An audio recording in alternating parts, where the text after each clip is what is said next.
Well, the ANC has announced in the last 24 hours the names of people who are the front runners to assume top 6 positions at the 55th National Conference to be held in Gauteng. Let's talk about this now with Peter Bruce, journalist and commentator on these issues. Peter, good to have your time today. Earlier in the last hour, in fact, I know you were watching when we were speaking to another analyst, Ibrahim Harvey, who was saying the Phala issue and the possible impeachment of the President, Cyril Ramaphosa, could in fact torpedo his chances and the ANC more broadly, but you don't agree. Well, I can understand what if he were to be found to have a case to answer, and if he were to be impeached, or if the panel that is looking into the actions around the theft at Phala, if the panel were to recommend that he be impeached, because it can't find him liable for a criminal offence without a remedy, without coming up with a remedy. But the point about Phala and the motion under which in Parliament the Speaker appointed the panel head by former Chief Justice Sandile Ngobo is very specific, and the fact is it's going to be very difficult for the panel to find that he does have a case to answer.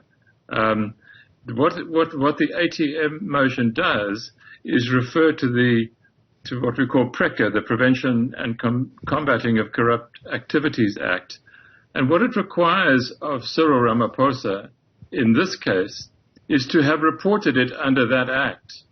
And I think that his defense would be that he did not think that anything corrupt had happened, and therefore how could he report a corrupt act if he didn't think it had happened?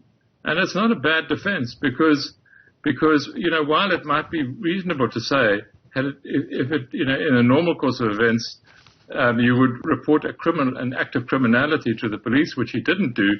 That's not what he's been accused of in the motion under discussion by this 3-person panel. And I don't think really that they're going to come up with under that they're going to come up with a prima facie case. The accusation against the President, though, has been that he was part of a cover-up and has not been entirely honest about what he knew and when. So going into a conference with all of that still largely unresolved, be it based on the inquiry that's now been done by this panel in Parliament, the multiple investigations, including one by the police, and the issue of the foreign currency, is he not an incredibly compromised candidate for the role of President of the governing party?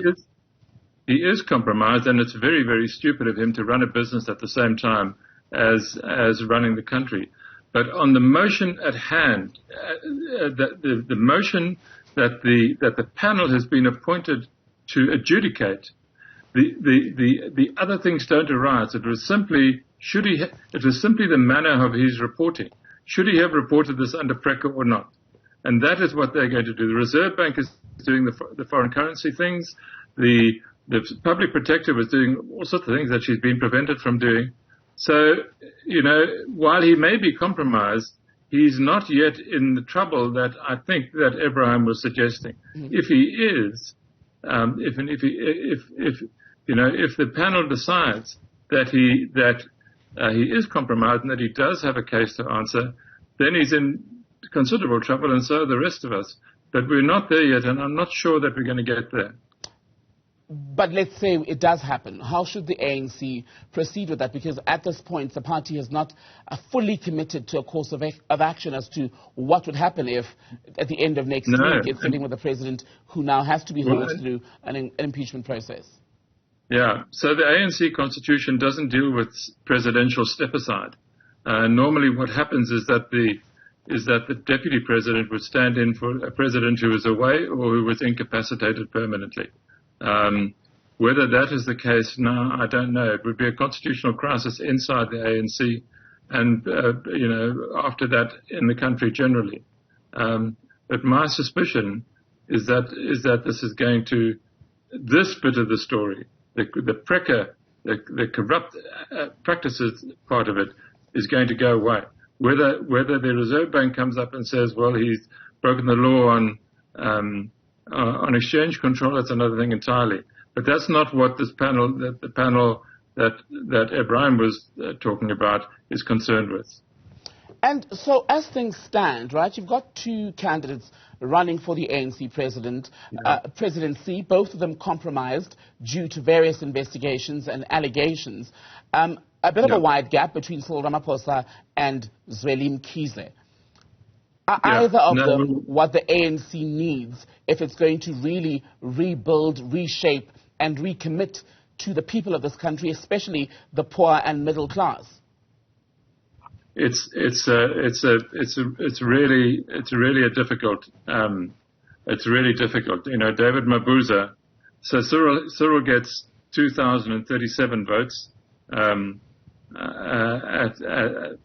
from branch nominations. Zweli Mkhize gets 916. David Mabuza gets 196, and then it goes down to 81.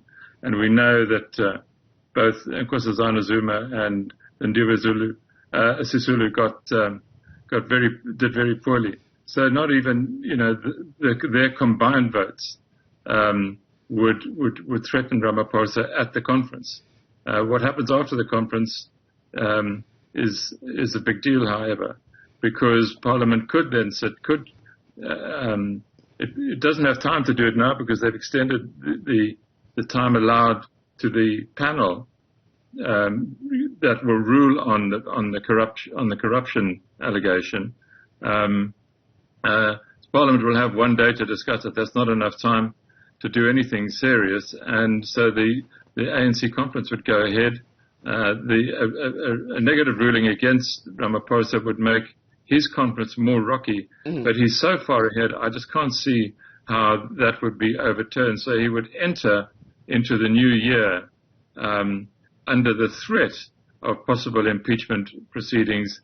But to be honest, I really can't see that happening, given the framing of the task. What about nominations from the floor, Peter? Could that cause an upset for the presidency? Because if you follow some of the reporting and the various messages that go around at the time of ANC conferences, some are suggesting that, in fact, there may be a surprise candidate, i.e. the man who's at the front of the race to become deputy president of the ANC at this point. Yeah, well, look, I mean, it's possible, but I think unlikely.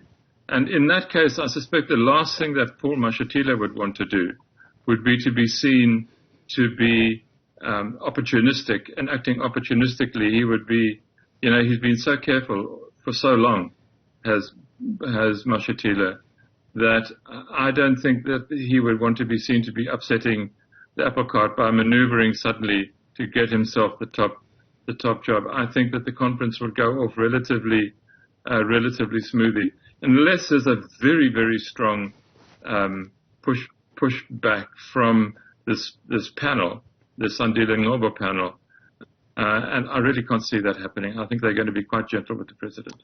All right, Peter Bruce, we'll see what follows then if that panel is indeed gentle with the president. For now, thank you for your time.